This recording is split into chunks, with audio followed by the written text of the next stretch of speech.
What's up, guys? My name's Delio. Today I'm going to be talking about the intro cutscene we got for Liberty Falls, and I kind of wanted to give my thoughts and opinions on this, since obviously I'm late to the party, because whenever something releases, I'm at work. Literally the next day, I'm right back at work. 12 hours later. So, I don't know, man. Today, I just wanted to talk about it because, honestly, I want to give credit where credit is due. The thing is, I'm not here to be that guy. I'm not trying to be a blame truth of the zombies community. That's not what I'm trying to do. I'm trying to be a critical voice that's critical for a reason because nobody else is talking about issues. And if they do, they just completely scrub over it. They just act like everything's all hunky-dory when there's issues and problems that need to be addressed. But I'm not here to strictly do that. When I see Treyarch do something good, I'm gonna praise it. So, let's check this trailer out, because I genuinely think it deserves praise. I think it's a super cool touch at the beginning of this trailer. We got the music that played at the end of Forsaken's ending cutscene. We'll meet again, don't know when.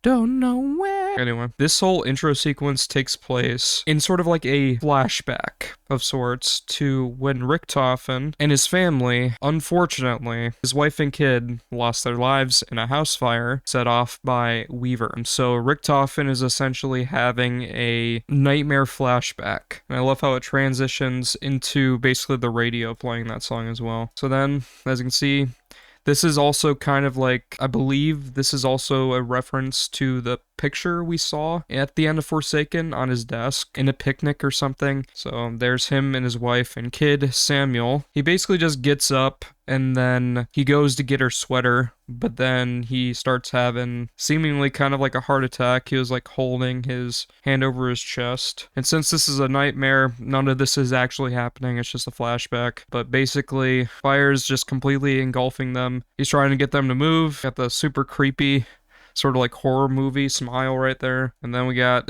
jump scare of them completely burned up. He gets up after the nightmare, and then right after this happens, there's a containment breach where Samantha starts causing a bunch of dark ether zombie outbreaks. And literally on the side of his freaking bed is a freaking Wonderwaff, of course. It's such a Richtofen thing to do. I gotta say, those freaking effects on the Wonderwaff are freaking crazy, though.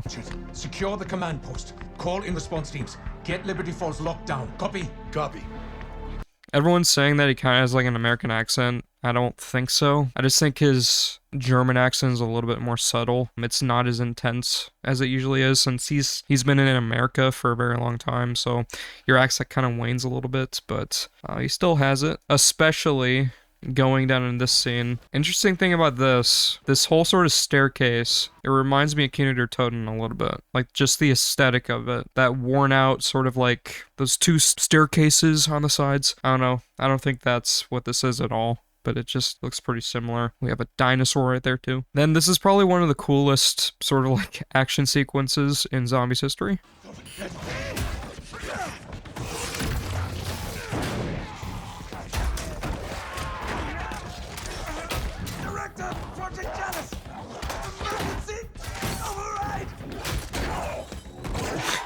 That's so freaking cool. He uses the zombies to reload the Wonderwaff. Okay, so he then starts using the elevator, and then Samantha's spirit basically pulls him, and then he says this. I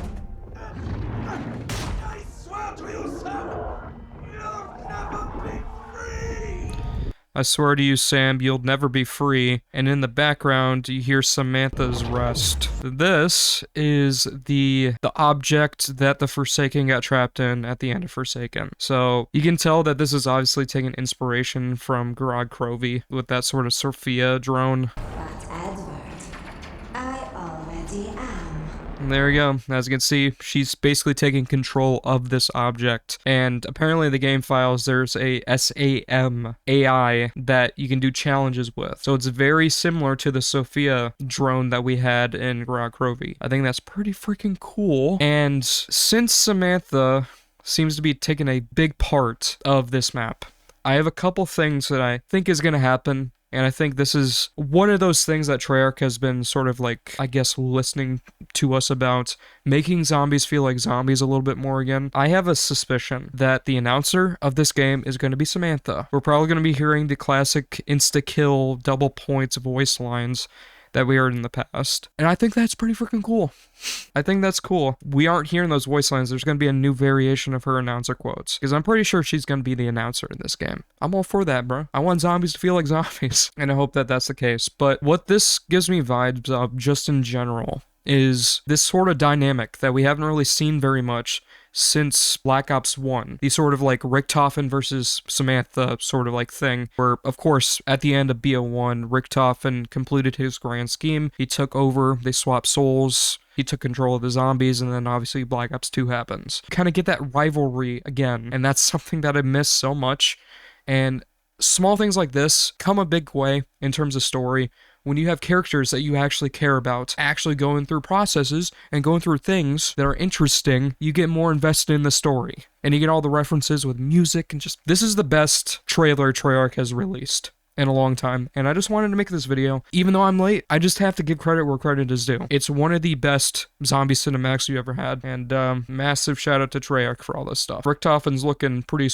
He's looking pretty spiffy, bro. So yeah, that's pretty much it, guys. That genuinely shocked me when I saw it yesterday. I wish I would have recorded my actual reaction, because tears, bro.